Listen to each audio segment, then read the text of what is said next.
Lesson 86. These ideas are for review today. Only God's plan for salvation will work. It is senseless for me to search wildly about for salvation.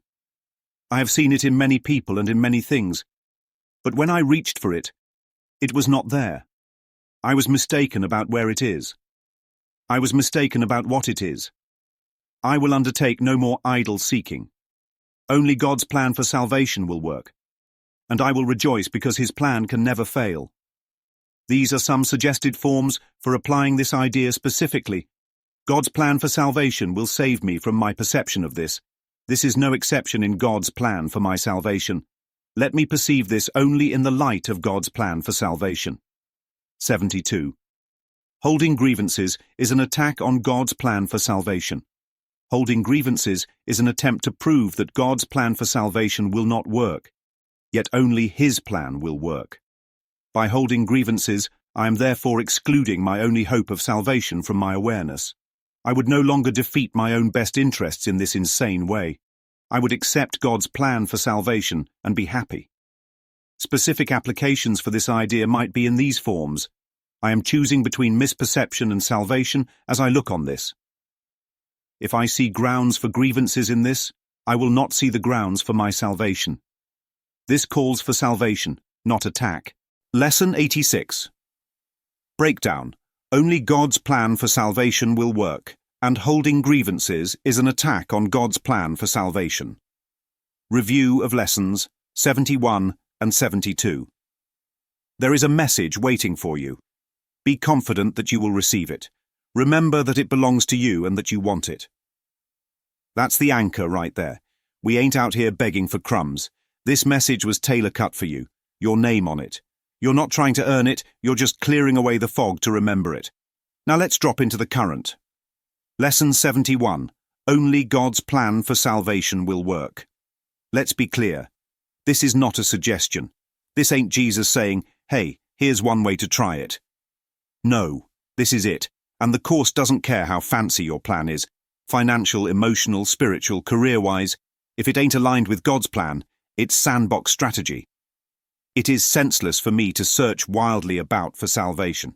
That's what we do though, right? We swipe, we scroll, we grind, we optimize, we therapy, we hustle, and sometimes we think we found it in a person, a new gig, a book, a guru, a peach in the fridge.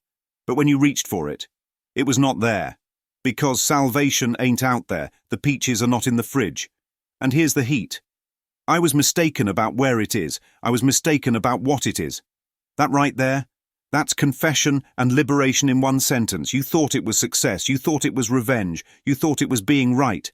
But salvation is none of those things. It's the end of the illusion that you need to be anything other than what God created. Only God's plan for salvation will work. Not because He's a control freak, but because there is no alternative. That's the mercy in it. Any other plan will collapse under its own illusion. There is no exception in God's plan for my salvation. You want loopholes? Ego loves them. God doesn't offer any, and thank God for that. Lesson 72.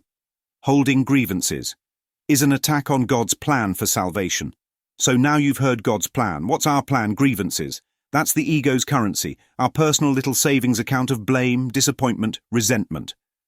Holding grievances is an attempt to prove that God's plan for salvation will not work. Not just a bad habit, an assault, a full-scale mutiny. You might not use weapons, but holding that grudge, that's you taking a shot at heaven and saying, I got a better idea. I've been in the lab all night. I got a new plan.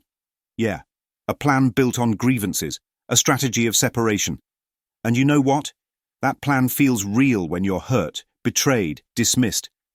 But here's what the Course says.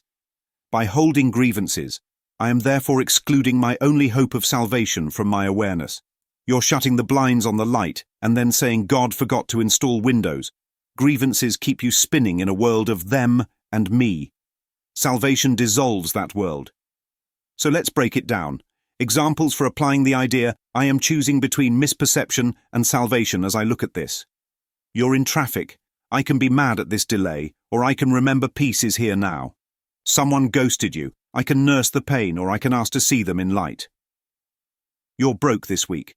I can make it a story of suffering, or a classroom of trust. This calls for salvation, not attack. Translation. This calls for light, not shade. This calls for a soft heart, not a hard ego.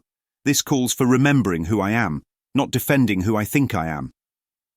You want the shortcut? It's here. Only God's plan for salvation will work. Everything else is a beautiful, painful, exhausting delay. You don't have to earn your way home. You just have to stop believing there's somewhere else to be. Now go ahead. Sit in that silence. There is a message waiting for you, and it's been yours all along.